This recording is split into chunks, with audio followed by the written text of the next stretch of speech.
je suis tatoueuse depuis maintenant 9 ans. Tu rencontres des gens incroyables et tu fais de l'art. Je veux que les gens ils sachent que je suis vraiment avec eux à 100%. La différence entre la personne quand elle arrive et quand elle repart, c'est juste magnifique. Salut, je suis Lélia Momers, je suis tatoueuse et bienvenue dans Mindset.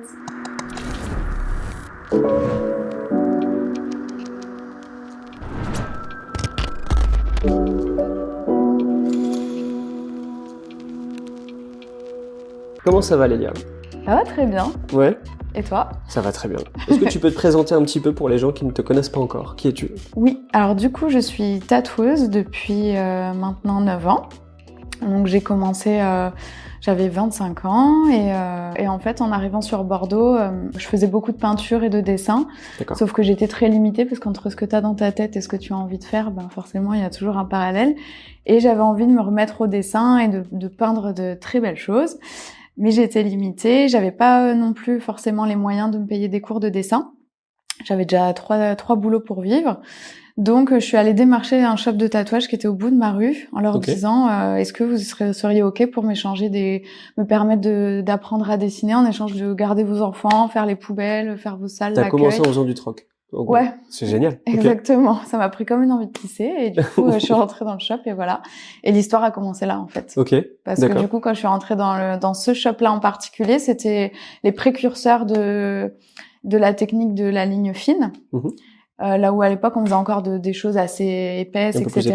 Okay. Et la patronne de cet établissement faisait également de l'aquarelle, de la ligne fine. Enfin, elle avait un panel qui était vraiment énorme. Et du coup, quand j'ai vu ça, j'ai fait waouh, let's go. T'écoutes de la musique, tu rencontres des gens incroyables et tu fais de l'art. C'est parti, quoi. Que demander de plus, quoi. Voilà. Ok. Pourquoi tu t'es dit vraiment, parce que du coup t'avais cette fibre artistique déjà de base. Pourquoi tu t'es dit le tatou en particulier?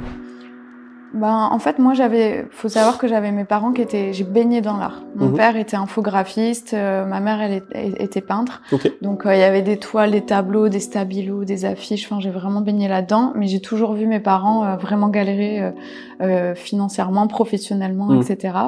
Et aussi être très renfermés dans leur bulle artistique. Donc, ils rencontraient pas grand monde. Ils étaient toujours dans la création, un peu dans leur grotte et tout ça. Okay. Et moi, j'adore peindre, j'adore être dans mon univers à la maison et tout ça. Mais par contre, le métier de tatoueur est vraiment magnifique parce que tu peux rencontrer des gens, tu peux partager. Et c'est pas juste ton œuvre, c'est une fusion en fait entre l'univers d'une personne et le tien. Et toi, ton travail, c'est de venir fusionner les deux ensemble. Et ça, je trouve ça vraiment magnifique. En plus du fait qu'il y a cet aspect psychologique où tu viens... tu fais pas juste un dessin, tu échanges, tu partages de l'énergie, tu partages des univers et cette bulle-là, je l'adore. Ok, tu découvres vraiment quelqu'un et tu participes en fait à la construction de ce quelqu'un finalement. Oui, c'est ça. C'est un peu ça. Ok, trop bien. Du coup, on va parler un petit peu de comment toi tu procèdes. On a parlé de toi avec Nina de Painstyle Shoes, comme tu as pu le voir. Merci Nina. Dédicace à Nina. Qui nous a dit que tu avais une manière bien à toi de procéder. Est-ce que tu peux nous en dire un peu plus? Oui. Alors en fait, à l'époque, je tatouais comme on m'a appris à tatouer, c'est-à-dire qu'on te demande un dessin, tu le travailles la veille chez toi, tu fais des petites modifications en l'envoyant à la personne jusqu'à ce que ça lui convienne. Et le jour où la personne arrive, tac, tu poses et on y va. Bon, parfois, il y a quelques modifications à faire, mais sur le principe, c'était situé comme ça. Sauf que je me suis aperçue qu'en fait, des fois, j'avais comme des blocages à tatouer la personne parce que je me disais, mais en fait, cette personne, elle a pas vu qu'en fait, on pouvait peut-être faire ça.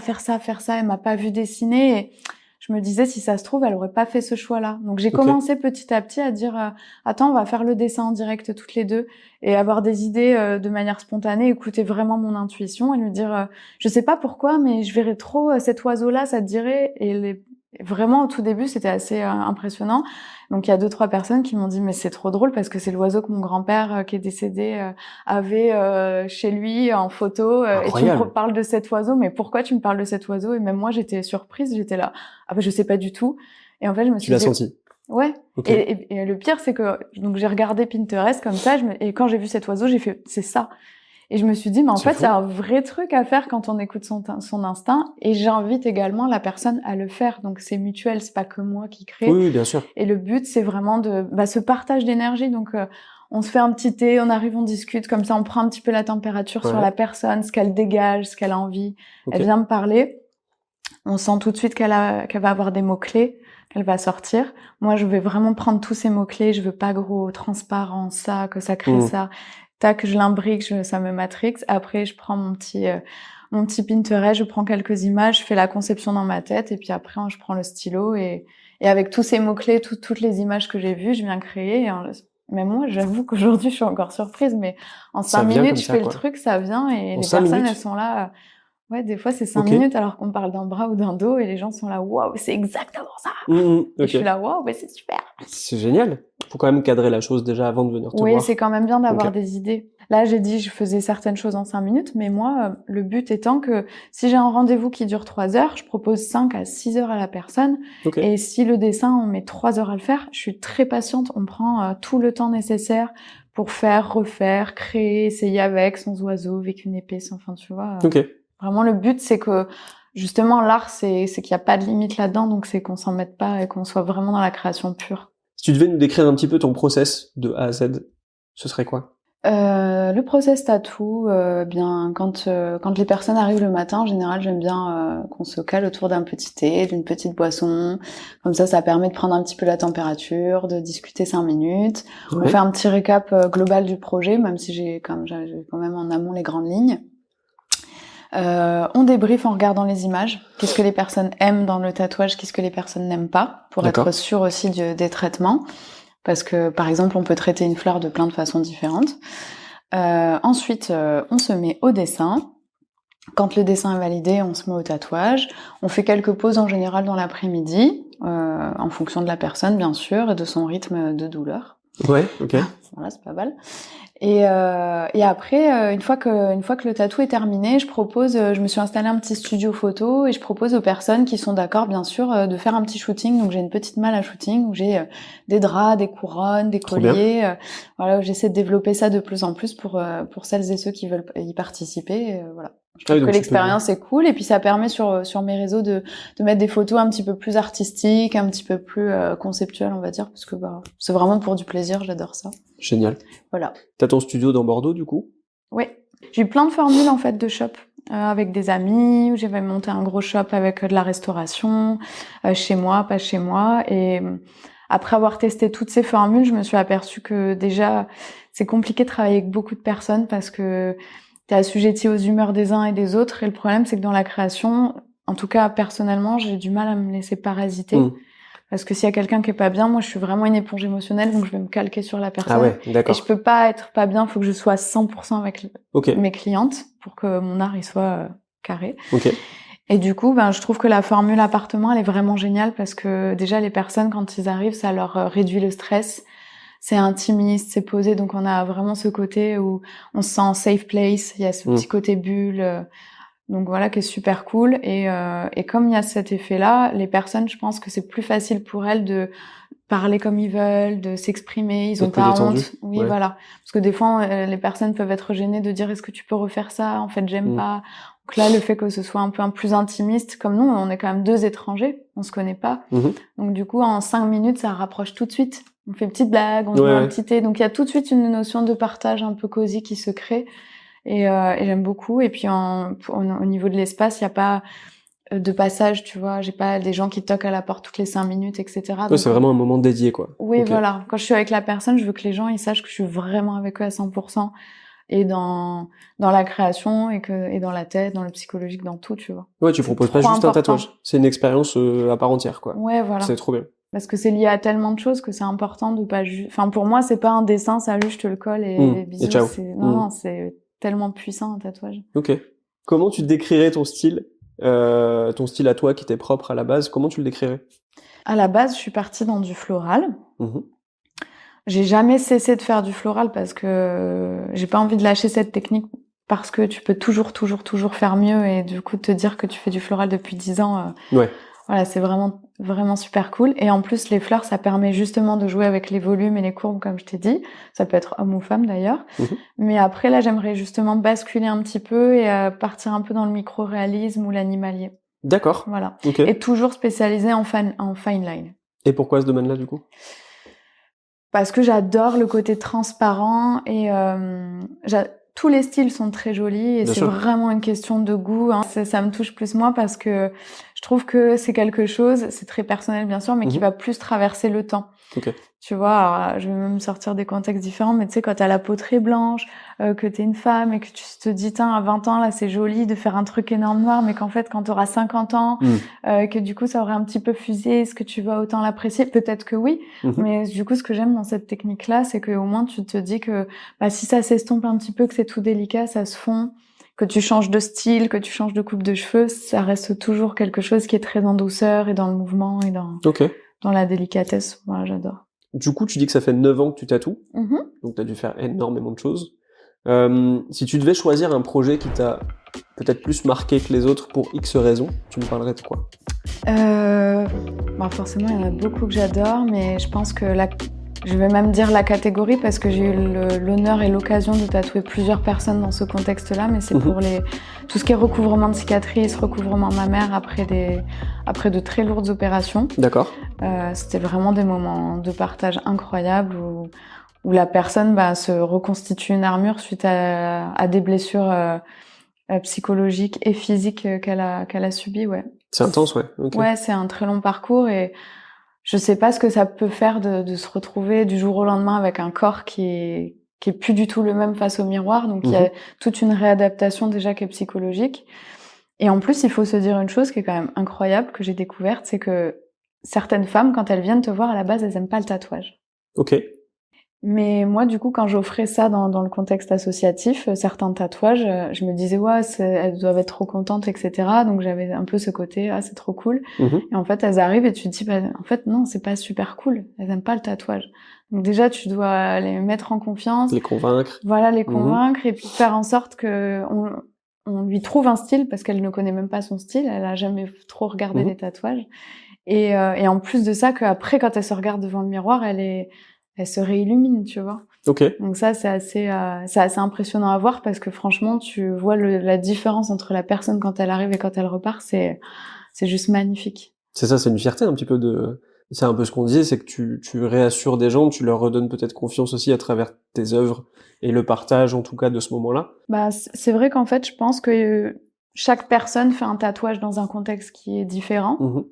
Mais en l'occurrence, oui, il y a beaucoup de personnes on est nombreux en fait à avoir des manques de confiance en nous sur divers points. Et en fait, c'est vrai que quand tu te fais tatouer, ça apporte vraiment ce truc-là. Le tatouage, c'est que c'est l'expression de ton âme de manière physique. Ça t'apporte une armure, de la puissance. Tu te sens un petit peu plus toi-même, tu te sens plus fort.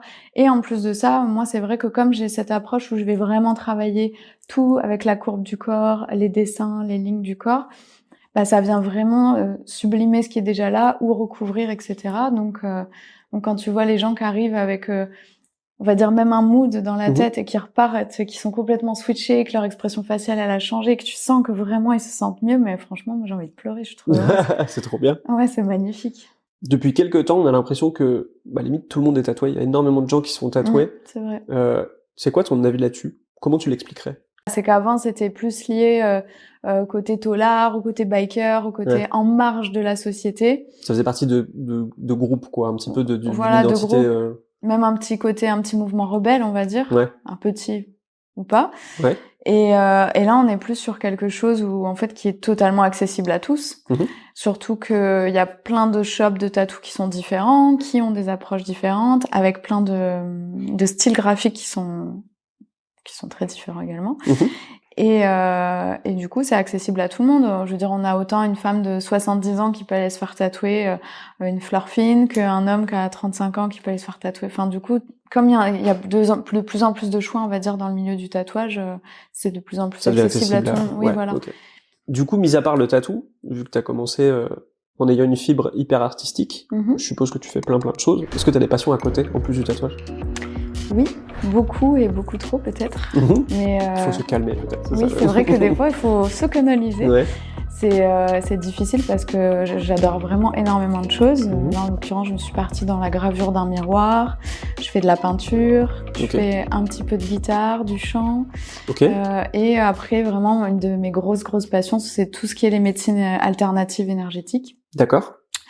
Donc, ça peut aller de la sophrologie au reiki, au massage sonore, qui englobe les bols tibétains pour ceux qui connaissent pas, à la cartomancie. Donc voilà, j'adore vraiment tout ça. C'est génial. Oui, donc t'as cette approche hyper spirituelle qui justifie en fait ce que tu nous expliquais sur ta façon de tatouer. Oui. Et d'interagir avec les gens. Ouais, c'est ça. Après, je pense que on va dire c'est un milieu où il y a vraiment à boire et à manger. Chacun se fait son expérience, et son histoire là-dedans.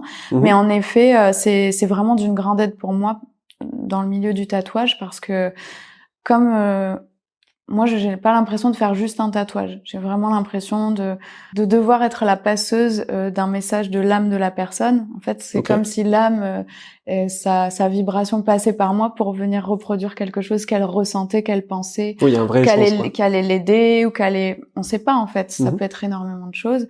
Et du coup, quand tu as toute cette approche-là qui peut être sensitive, sensorielle, énergétique, pour venir traiter aussi tout ce que la personne elle peut ressentir, c'est super important parce que du coup ça vraiment me permet dans beaucoup de cas on va dire de lier les deux.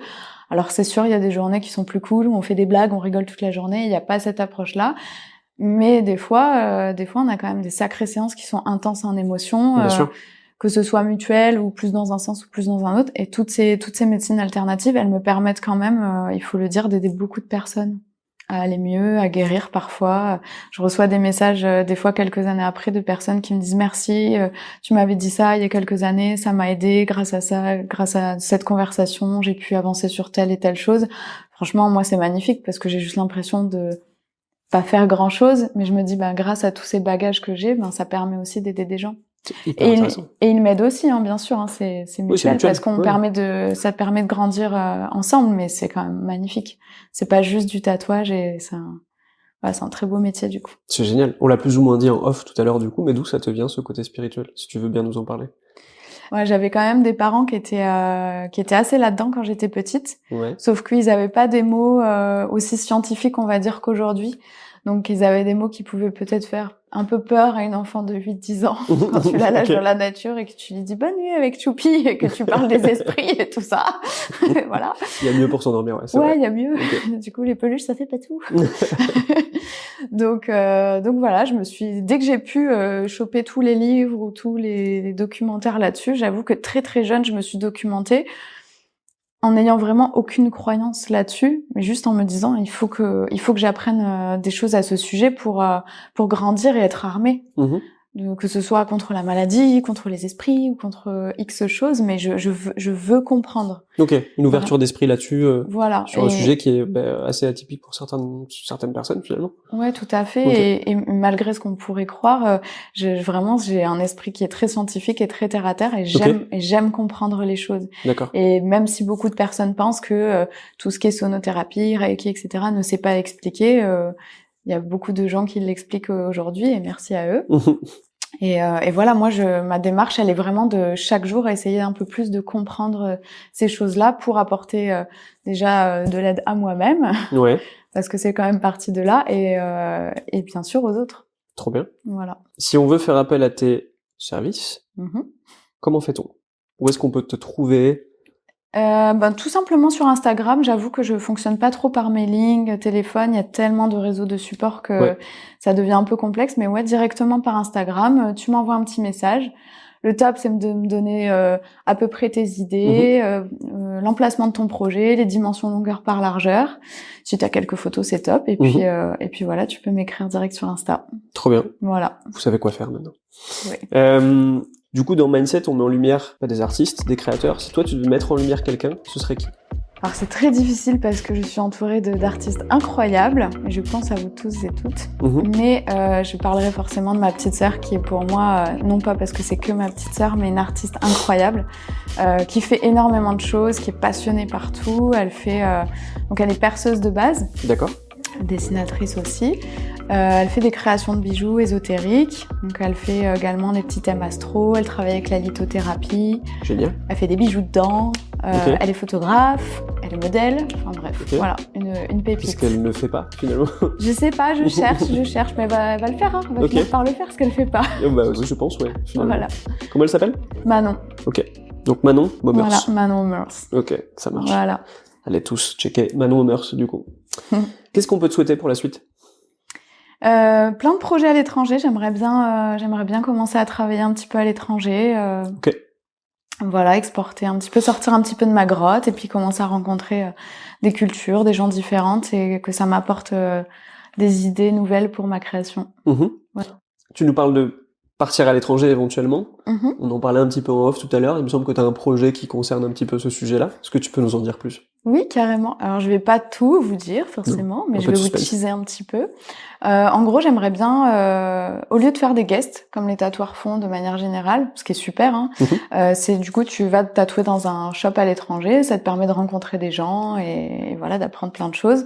Moi, je voudrais vraiment tatouer dans des endroits très instagrammables, on va dire, pour Ok. le plaisir d'aller dans de très beaux endroits et puis rencontrer des cultures, des gens différents, bah voilà, pour apprendre le tatouage et puis peut-être parler de mes techniques, échanger là-dessus et voir de beaux paysages et faire voilà de belles images plutôt sur un côté un peu plus cinématographique. D'accord. Voilà, Donc toujours cet aspect très artistique, très visuel. tout à fait. Ça, c'est cohérent, quoi, Oui. finalement. C'est Ok. plus fort que moi. Pour cette fin de format, je vais te poser plein de questions, un petit peu pêle-mêle. Il faut que tu répondes à chaud, en réfléchissant le moins possible. Ok? Ok. La personne qui t'a le plus inspiré, ever. Bah, je dirais les personnes. Et c'est mes sisters d'amour. C'est beau. Ton film préféré? C'est une série AO. Ta destination de rêve? Le Pérou. Le style de musique que t'écoutes quand tu crées? Des trucs chamaniques. Ok, c'est-à-dire? Des chants chamaniques, etc. Ça me permet de focus. Quelle est ta phobie? J'ai la phobie des ballons qui pètent. Des ballons qui pètent. Le bruit, quoi? Ouais, le bruit, tu sais, des ballons. Ok, Ouais, tu perces avec une aiguille, ça pète. ça t'angoisse. Ok, Et des cafards aussi, et du vide. on va faire une liste, en fait, finalement. Et j'ai peur aussi de ça. En fait, l'interview, c'est 30 minutes des phobies de Léa, quoi. C'est juste ça. Avec quelle personnalité publique tu voudrais partager un repas? Oh putain. Eh ouais, je sais. Irène Grosjean, mais paix à son âme, elle est décédée. Une naturopathe incroyable. Ton passe-temps favori? Faire de la musique. Le pire conseil que tu as reçu? De faire attention à ce que les gens disent de toi. Et le meilleur conseil que tu as reçu? De toujours s'écouter soi. Merci Léa d'être passée dans Mindset. Eh ben avec plaisir, c'était trop cool. Merci à tous d'avoir suivi cet épisode. N'hésitez pas à vous abonner pour suivre les suivants. Et puis on se dit à bientôt. Salut. Le salut J'adore horrible. le salut de fin. On a ri, on a chanté. On a chanté? Non, on n'a pas chanté. Bah tiens, Alors chantons. C'est le truc qui me prend une toute autre... C'est clair. Pourquoi il y a 2 heures d'interview? Qu'est-ce que... T'inquiète.